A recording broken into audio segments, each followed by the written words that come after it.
Greetings all, Ferrari-Man601 here. Welcome back to another 1/400 scale die-cast model aircraft review of this 2020 release from Gemini Jets, the Boeing 747-400ERF, coming to us today in retro Cargolux colors.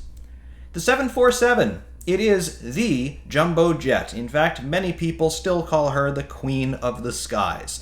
She is the first and the most successful of the ultra-wide-body quad-jet, jumbo-jet design archetype, and because of that, she has attained absolute legendary status among aviation geeks, first of all, but really, the general public is well aware of the exploits of the 747 as well. Since 1969 and through to the present day, and most likely well into the future as well, with over 1,500 of the type of all specifications being produced over the years, the 747 has been a fixture in the skies above basically every country in every corner of the globe, and will remain so most likely into the 2050s if I had to be a betting man, considering that production on the type, unfortunately, but finally came to a halt in 2023. Today, the 747 still flies in civilian airliner configuration, but it's also been a fixture for a long time in the cargo sector of aviation, with several specific freight variants having been produced over the years throughout all of the 747 types. Here, in -400 specification, this is still most likely the most popular freighter variant of 747 remaining in active service today. Here with the ERF configuration. ERF means Extended Range Freighter, and, well, we'll talk about a little bit of that. However, really the big draw of this one is this livery and this unique airplane in being, yes, a freighter, but also it's commemorating the 50th anniversary of one of the most well-known cargo airlines around the world, Cargolux. Gemini Jets, of course, do their part to pay tribute to this airplane and this airline in this release. Let's take a closer look at it. Before we take a look at this wonderful 1/400 scale die-cast aircraft, let's take a look at the box from whence it comes to us. Coming in from screen right, here we go, the Gemini Jets box. Yes, there's a rendering of the aircraft on the front panel, as we have come to expect with Gemini Jets. Wonderful looking picture there. It is more or less the same size as the model itself, so pretty cool. Upper left corner, of course, the Gemini Jets logo, and of course across the upper right, made for collectors, by collectors, and that's trademarked, you'd better believe it. Boeing 747-400ERF trademark as well. Bottom left, our Look Inside tab, which we will look inside later on, and then the bottom right, we have the Cargolux logo and 1/400 scale die-cast model aircraft. Right side panel, we have got the Gemini Jets logo, 1/400 scale die-cast model. Item number, for those of you keeping score, is GJCLX1947. Rendering of the aircraft, just as we had on the front panel, but a bit smaller, Boeing 747-400F. Top panel, Gemini Jets logo, adult collectible model, warning contains small parts, unsuitable for children under 14 years of age, with our barcode and item number reiterated there as part of the barcode. Left side panel, basically the same as the right side panel, with our item number reiterated there, as well as our rendering of the aircraft from the front panel. Top panel there, very cool, very, very nice. Back of the box. Rendering of the aircraft in a steep climb. Once again, pretty much a hallmark of Gemini Jets boxes with the Gemini Jets logo, as real as it gets, trademark. And then, of course, all of your selling points for Gemini Jets and their products. And then across the right-hand column, we've got ourselves the corporate website and social media links. New aircraft being added monthly. Visit our website or follow us on social media for latest releases. Yes. Made in China, bottom right. And then, of course, across the bottom of the left-hand side, Boeing logo, 747 trademark, registration information for Boeing and 747. And then there is our copyright year, 2020, Gemini Jets, Las Vegas, Nevada, USA. There it is. So confirmed a 2020 release here from Gemini Jets.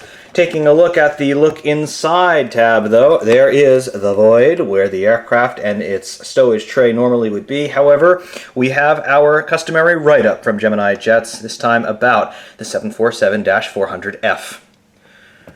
The Boeing 747-400 was a growth variant of the dependable 747 aircraft line, whose lineage dates back to February 9, 1969, when the first 747-100 leaving Everett, Washington, took to the skies. The first 747-400 entered airline service with Northwest Airlines on 9 February 1989. The 747-400 fulfilled the world's airlines' requirement to haul large passenger loads over great distances in both safety and comfort.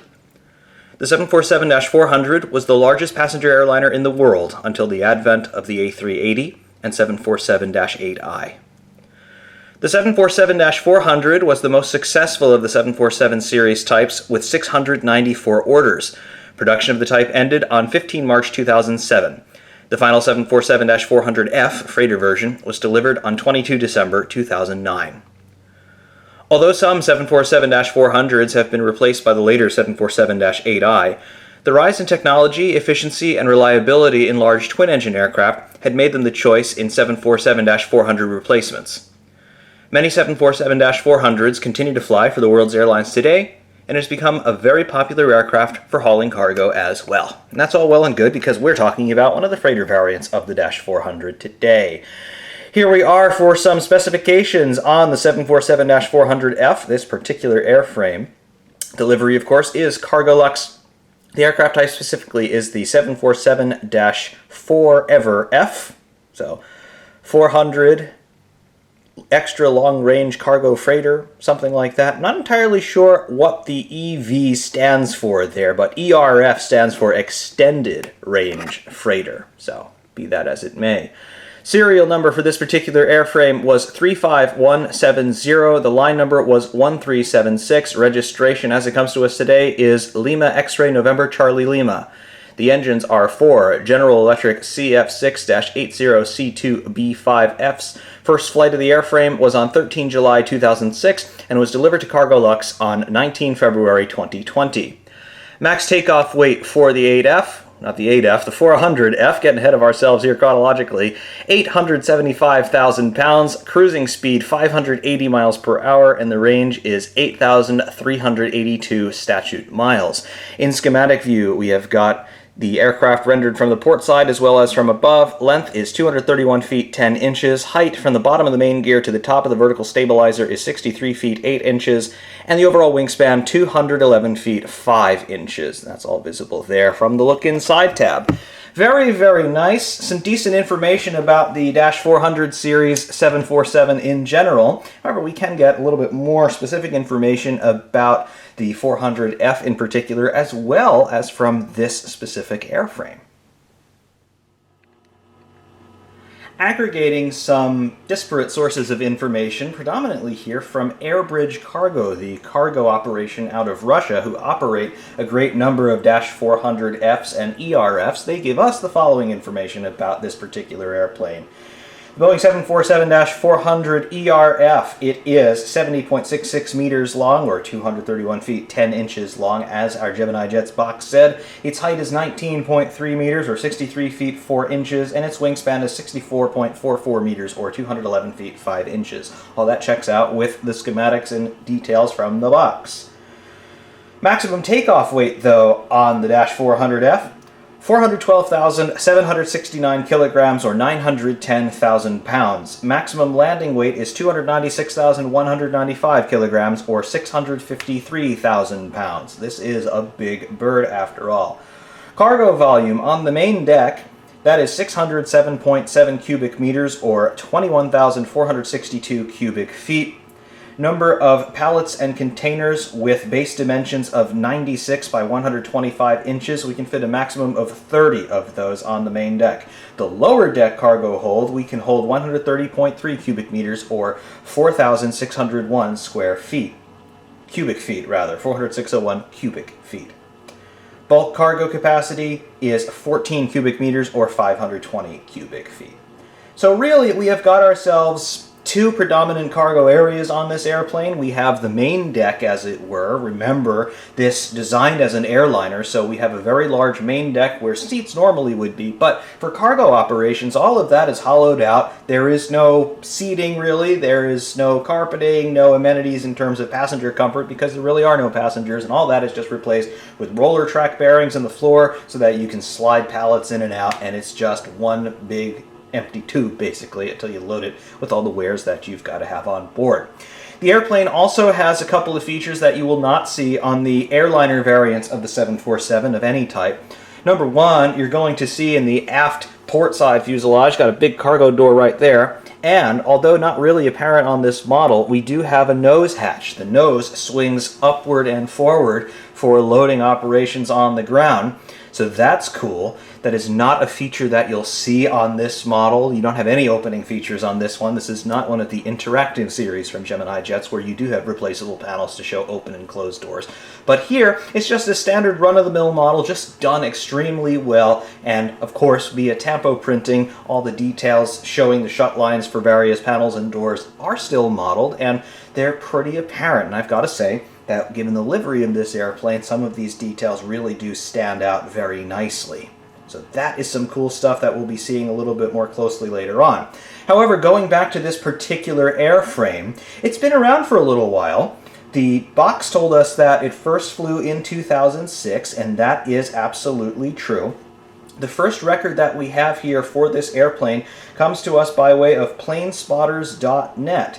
And they say that this airplane was delivered in July 2006 for cargo use. It's always been a -400F under the registration Bravo 2439er. That went to Jade Cargo International out of China. Seems to have operated for them until, at worst case, early 2012, when it was transferred to an Italian entity called Amentum Capital. It flew there as Oscar Echo India Bravo Golf from August 2012. It was re-registered as November 368 Delta Foxtrot, also flying for Amentum Capital from October 2012. At some point between 2012 and August 2014, the aircraft registered most likely as November 368 Delta Foxtrot flew for an entity called Southern Air out of the United States, but apparently that was a lease arrangement. Not enough information, though, about the specific operator in that period. However, after August of 2014, the aircraft was delivered to Airbridge Cargo, surprise, surprise, who registered it as Victor Quebec Bravo Uniform, and they flew it from August of 2014 to October of 2018. It was then sold off once again, this time to a British entity called Cargologic Air, where it was registered as Golf Charlie Lima Alpha Echo. Flew for Cargologic Air from October 2018 to February of 2020, whereupon we find it now in its current guise, flying for Cargolux out of Luxembourg, registered as Lima X-Ray November Charlie Lima. Cargolux at that time also elected to paint the aircraft in a special 1970 type livery to commemorate 50 years of operations for Cargolux in the year 2020. And at that time, the airplane, in addition, of course, to being re-registered, was also formally named for the city of Edelbruck in Luxembourg. So this particular airframe, it's been around for a little while, and it has been all around the world, not only in literal terms, because of course it's flown basically everywhere there is to go, but it's also lived basically everywhere there is to go, from places as far-flung as China to the United States, Italy, the United Kingdom, and now Luxembourg, where this particular airplane still calls its home today in 2023. Really cool, especially when you can get specific information about the airframe that the model is emulating. It's not always possible to do this in this detail, but in this particular circumstance it has been possible, and I'm very happy to say that, yeah, the airplane has lived a pretty full life so far, and of course she does remain in active service to this day. Stopping our rotation here and starting to take our first closer looks at this model, I've got to say, first of all, the thing that is most striking about this one, in addition, of course, to being a 747, and who doesn't love a 747, that livery. I know it's pretty simplistic, it's mostly white, but for some reason, the Cargolux font in all lowercase letters there in what appears to be some sort of Helvetica type font, which is one of my favorites personally. Punctuated by the red cheat line, the boxes stacked up, 3 atop each other on the vertical stabilizer, and then the chrome underbelly of the airplane. It's striking. It really, really is. You don't need many colors to make an impactful statement with an aircraft livery, and Cargolux here in this retro livery, they definitely got it absolutely right. This looks wonderful.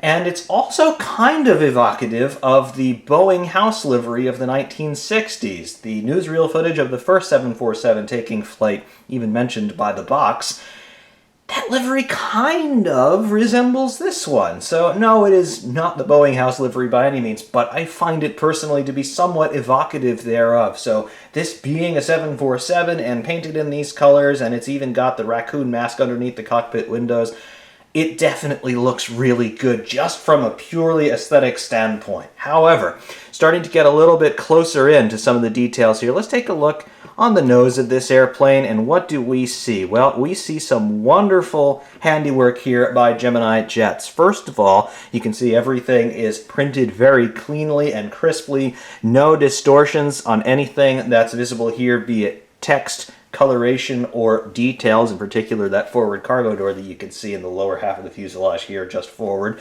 That looks great. Additionally, we can see that we have got the city crest and the words City of Edelbrook printed there below the red cheat line. That looks absolutely fantastic and, of course, totally legible, so wonderful. Also, just peeking out from underneath the chin of the nose, the Cargolux logo. Again, the 3 boxes piled on top of each other with the text Cargolux underneath. Why would you put the logo there? It's not so that people walking under the nose can see it. The nose of this airplane tilts upward for loading cargo via that front ramp. It doesn't do that on this model, of course, but the ERF does have a nose hatch, and that is why you put the logo there, much like you see Strategic Airlift Command or U.S. Air Force or Antonov Airlines on the noses of airplanes like the C-5 or the Antonov 124, for example. Same sort of thing. Always be advertising. Cargolux definitely got that memo as well.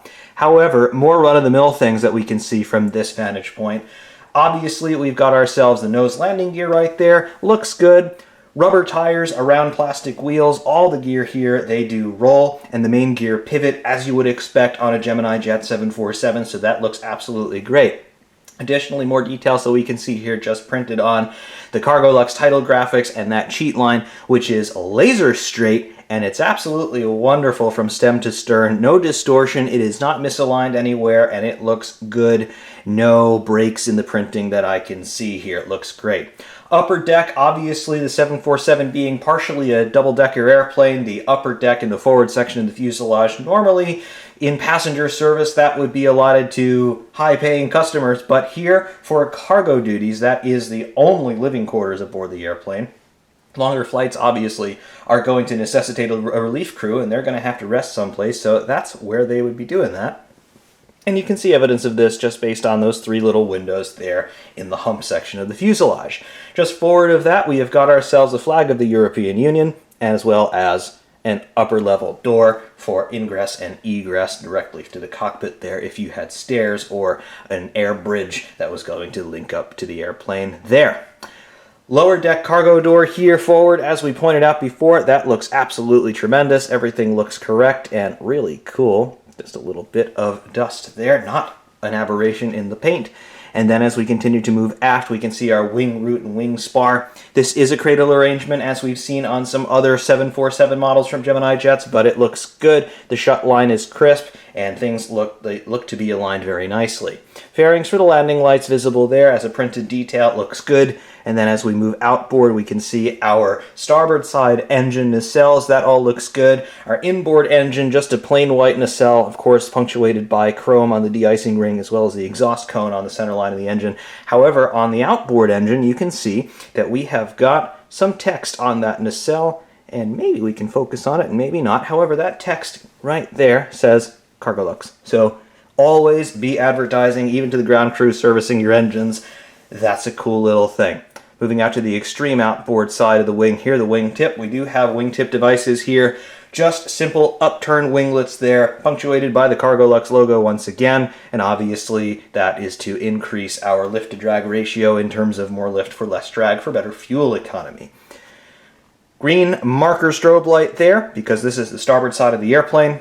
And then immediately in the background, we get into the empennage. There we go. We have got the Cargolux logo on the vertical stabilizer. Horizontal stabilizers are done in plain silver, as are the upper sides of the main wings. We can't quite see that yet from this angle, but that's there as well.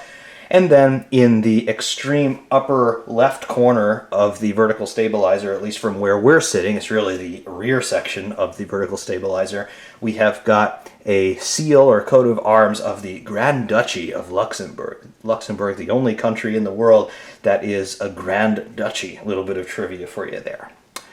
We'll see this a little bit better later on, but you can see that we have got some text here that says Boeing 747-400ERF, and just out of sight we're going to have the registration of this airplane visible there toward the tail cone. So that looks really, really good. But just from this forward three-quarter view, some wonderful things to see on this -400ERF.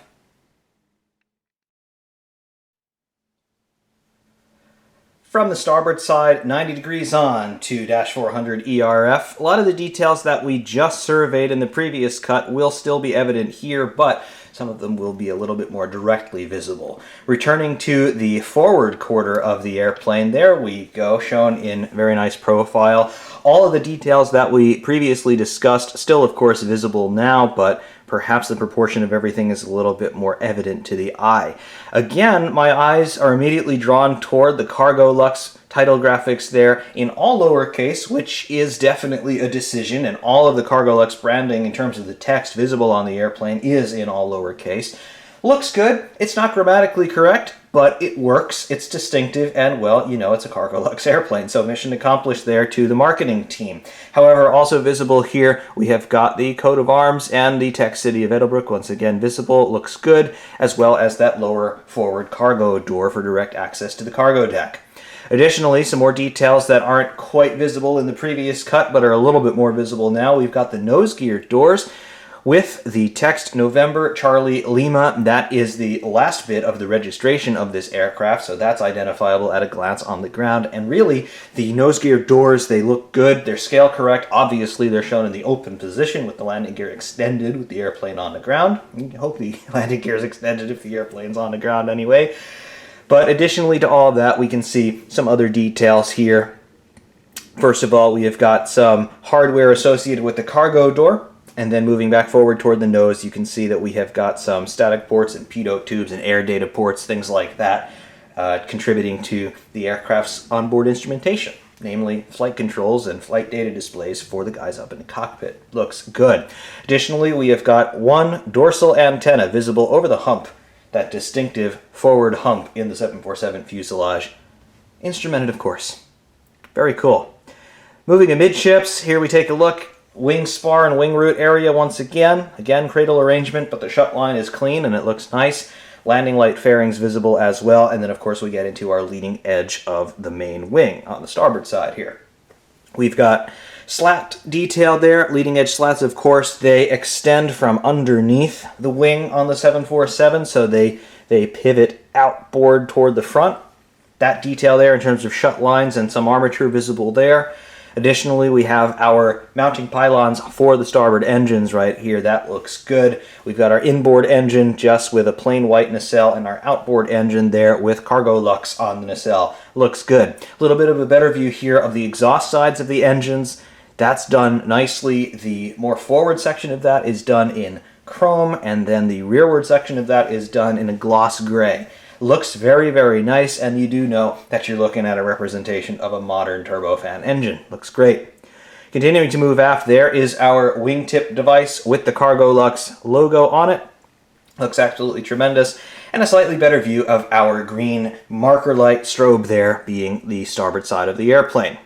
In the background, you can see that we have got two more antennas here on the ventral side of the fuselage right there. Those two, they look great. And then if we move down a little bit here, it's going to be the best way to do this, we will see that we have text visible on the fuselage. If we may focus, there we go. just out of sight because it's partially occluded by the starboard wing. There is your text, Boeing 747-400ERF. Just forward and below, we have got two access hatches here. We have an aft cargo hatch, and we have a little service door just aft thereof. So that looks cool. Toward the tail cone area, we have got ourselves the registration on this airplane, Lima X-ray November Charlie Lima. That looks good. And the after section of our red cheat line as well, as it starts to converge toward the tail cone. Looks very, very nice.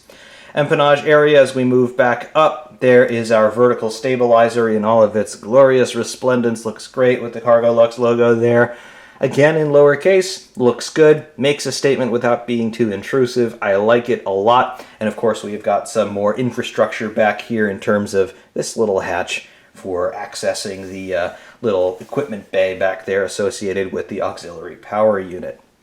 So again, all of this stuff looks really, really good here. Main landing gear, of course, visible, but we'll take a better look at that in the next segment coming up as we take a look from the aft view.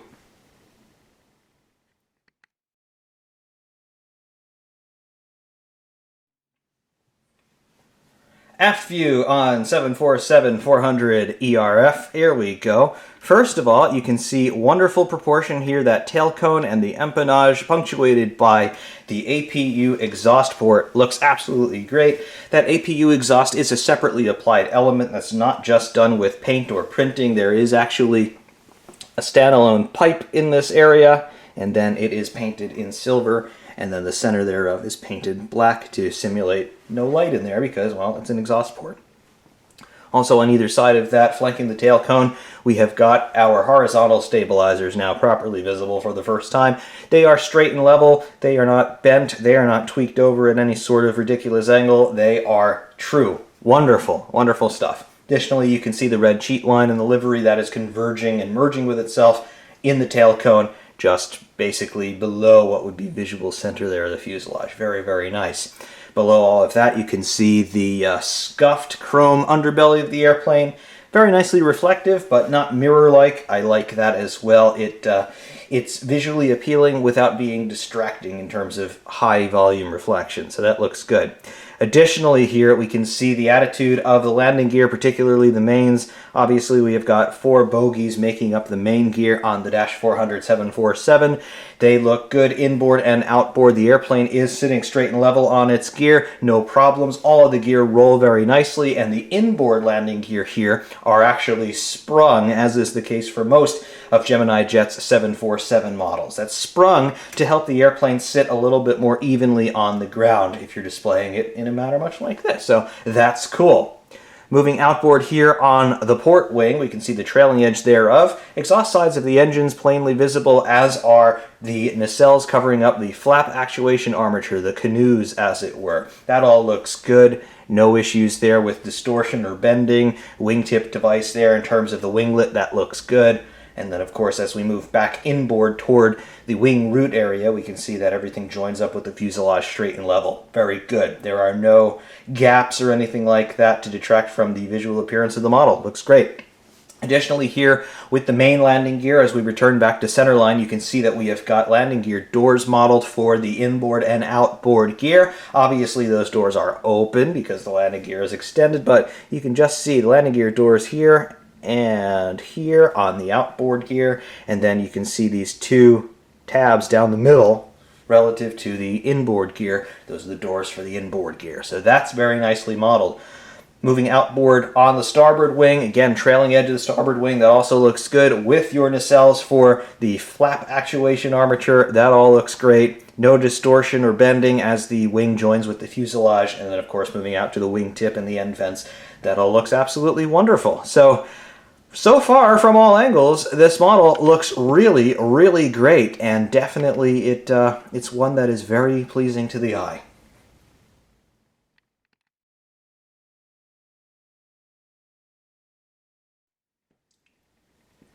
Take a look from the port side here of 400 ERF. A lot of the same details that we saw on the starboard side also evident here, with the exception of the lower deck cargo loading doors. Those will be absent here, as you would expect from pretty much all other variants of the 747. But we do have the big topside aft cargo door right here for loading some outsized cargo as well. Of course, the nose door would be accessible from, well, the nose. That's not dependent on which side of the aircraft we're approaching from. However, taking a look here at the forward section of the port side of the aircraft, very similar in detail to what we saw on the starboard side, including the City of Edelbrook text as well as the coat of arms there. Very cool. We also have, of course, our complement of air data probes and static ports and things of that nature as well. That's cool. Radome there done in black. Obviously we saw that from the starboard side as well, but didn't point it out. Radome in black complementing the little raccoon mask underneath the cockpit windows as well. Additionally, here on the port side we also have the flag of the European Union ahead of the cabin windows on the upper deck, part of the crew quarters on the 747-400F. Beyond that, we have got this little area here, this black 90-degree angle, basically half of a rectangle sitting there. Not entirely sure what that's for. Is it a marker for air stairs loading up to the side of the airplane? Maybe it is. I'm not entirely sure. I haven't really been able to recall seeing that on other 747s. Not entirely sure if that's something unique to the 400F, or perhaps I've just not noticed it before. But whatever it is, it's there and plainly evident.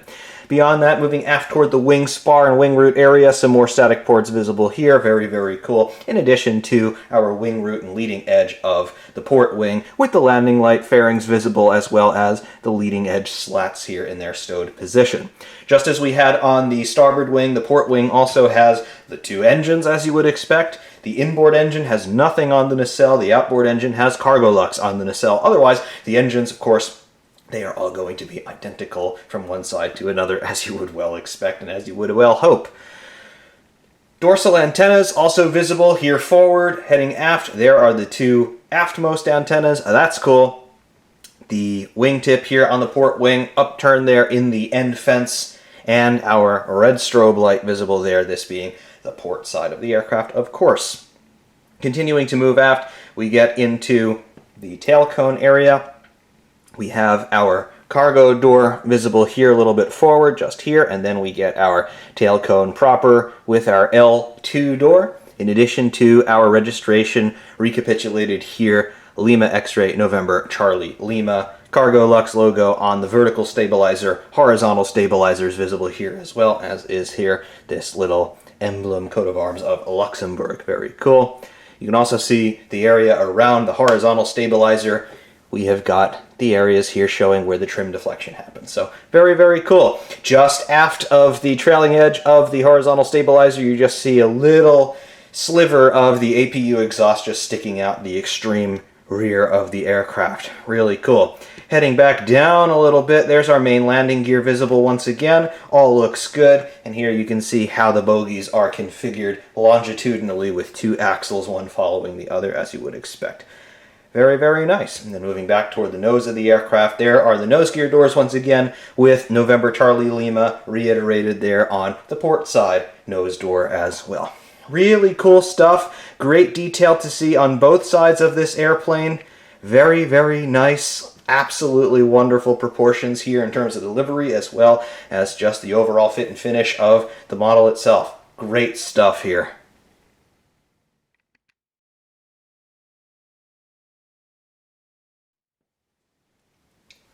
And now nose-on view of 400ERF. Here's where I really do like the very few colors in the livery, but they're all very highly contrasting relative to each other. We've got white, black, and red here predominantly in the upper portion of the fuselage, and then we have got the brushed aluminum underside, that brushed chrome, scuffed chrome, whatever sort of chrome finish you want to call given to the underside.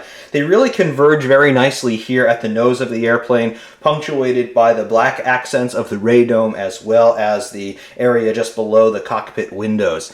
Really what's going on here with the cockpit windows, I think it serves as the focal point of the front end of the aircraft. Obviously the cockpit is where all the business is happening, but that black paint really does set it off. If that were absent and we just had white all the way up to the cockpit windows, I feel that the nose of this airplane would look a little bit barren.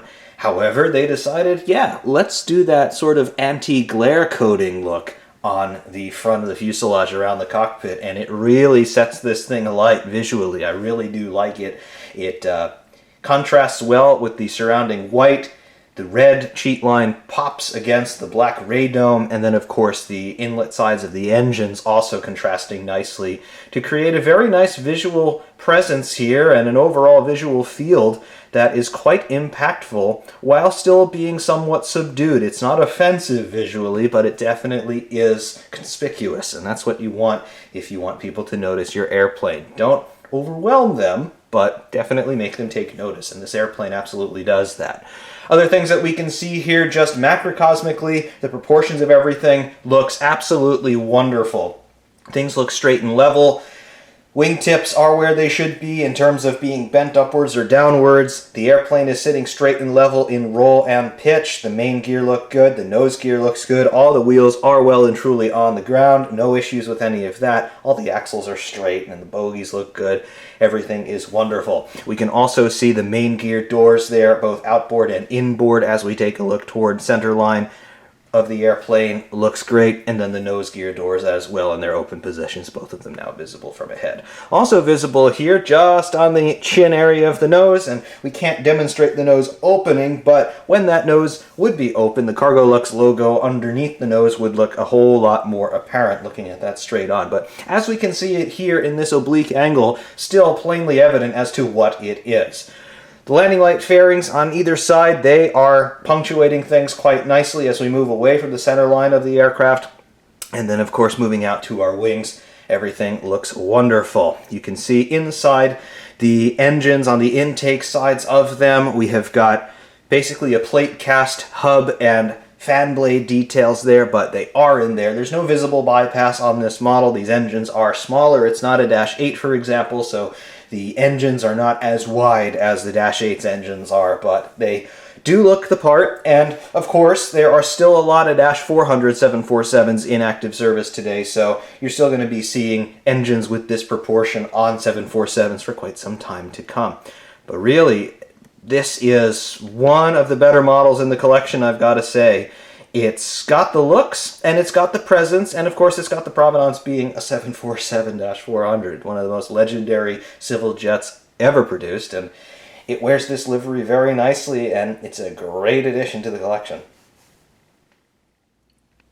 Going freehand now on 747-400ERF. Take a closer look at some details that perhaps we didn't get to see in great detail earlier on. Here on the nose of the airplane, there we go with our text, City of Edelbroek, Luxembourg, and we have got in absolute minute text below where it says Luxembourg, we have make it happen, or let's make it happen, I think it says. You tell me, because it's very difficult to see. But yeah, all that is legible and very nicely done with no distortion there. Great job. Once more from Gemini Jets and their Tampo print design team. Looks great. Also here, the cockpit windows visible with the anti-glare raccoon mask below. Looks wonderful. Absolutely wonderful. Also over top of the cockpit, you can see an escape hatch. That's for emergency egress by the cockpit crew via escape rope if they, for whatever reason, cannot get to one of the primary exits on the aircraft.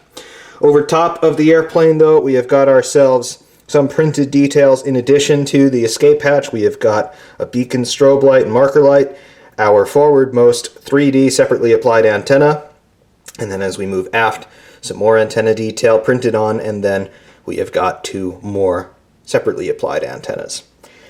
Also, here is the aft cargo door for the main deck. Very nice.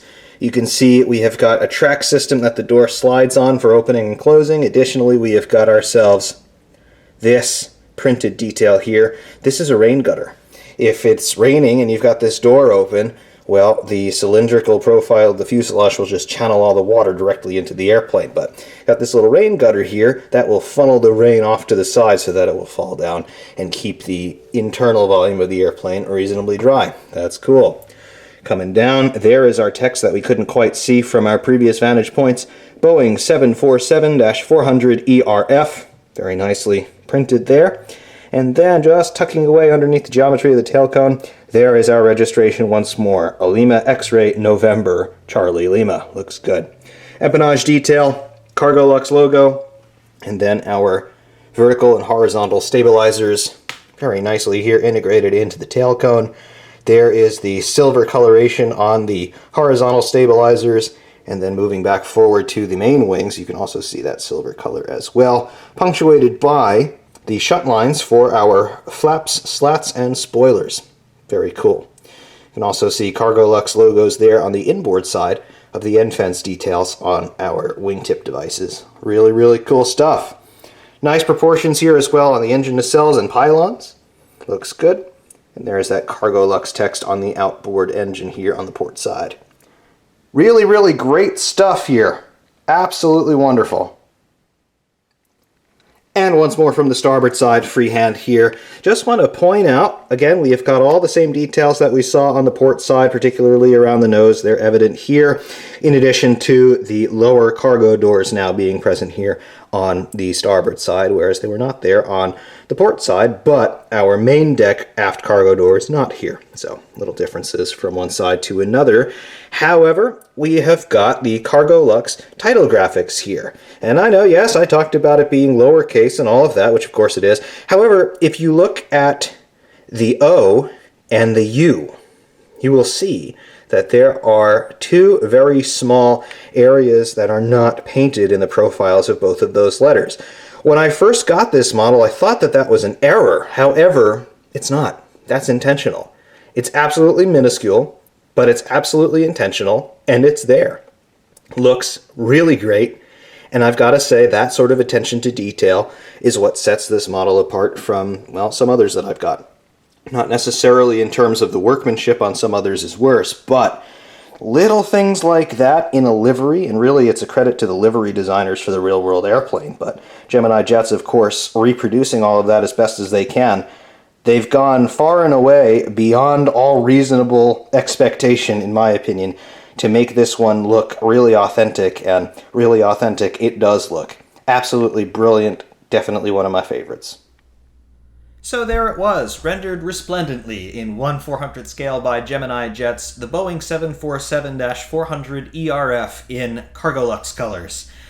The 747, it is a legend, full stop. There are no other appellations required to this wonderful airplane, and really it is going to remain a legend, and a living one at that, for quite some time to come. Gracing the skies in freighter as well as in passenger configurations, most predominantly nowadays in -400 and -8 specifications, the 747 will remain a fixture for plane spotters around the world for quite some time to come. Of that I am rather secure. Which is good news, because although the 747 is now an entry in the history books as far as active production goes, we still have several decades at least of active service in the skies for the Queen of the Skies. And that is something that is quite comforting to all of us aviation enthusiasts the world over. What of this model, though? Gemini Jets, really, I think that this is one of their finest 1/400 scale 747s. I cannot find a single fault anywhere on it.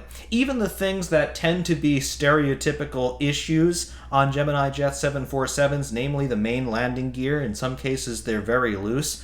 Not so much the case with this one, as is the case with a lot of the 747 models from Gemini Jets in 1/400 scale. The inboard main gear, they are spring-loaded, and that is simply to help the airplane sit a little bit more squarely on its main gear when you do display it out of the box sitting on its wheels. However, on some models that means that they are so loose to the point that you can translate them fore and aft, if not side to side, and sometimes things can settle a bit strangely. However, not the case here. They are sprung, they only deflect vertically, they do not deflect horizontally, and everything looks nice. And as you can see here in this B-roll up on the stand, that definitely holds true. Everything is still sitting where it should, and nothing looks obtuse or out of place. Other features on the model, though. Of course, it is 100% die-cast, apart from the engine nacelles and the pylons that they are mounted to. Everything is great. It is weighty, but things are finished nicely in terms of the finish on the metal, and of course the paint and printing work, second to none. Even those really small details like the coat of arms of Luxembourg, the city of Edelbrook text, all completely legible, no issues with anything, nothing is distorted, smeared, smudged, no problems anywhere. Cargolux logos and text everywhere. Things are wonderful. And of course, the colors on this livery. They're muted, they're subdued, and of course they're retro, but just look at it. It's great. It has a wonderful visual presence. It's eye-catching without being too flashy or offensive. And honestly, it's a wonderful display item, particularly if you are a Cargolux fan or simply a fan of freighters in general. This would be a great addition to your collection. Again, an airport diorama I think would be well served to have something like this, particularly if you are going for, say, an international airport as your subject matter. You may well want to have a cargo terminal, and you may well want to have a couple of Cargolux airplanes in there, particularly if you're focusing on some European airlines. You definitely want this one in there, and it's a showstopper. It really, really is. Wonderfully put together. The fit and finish is great. The colors are good. The print work is good. No complaints whatsoever about this one. If I had a scale of recommendations, this would get the absolute highest one. In 1/400 scale, you're not going to get a better 747-400ERF than this 2020 release from Gemini Jets of the Cargolux in the retro 50th anniversary livery. It's a wonderful piece. Until next time, though, I do thank you all very, very much for watching. Ferrari Man 601 saying thanks, and of course, we will see you soon.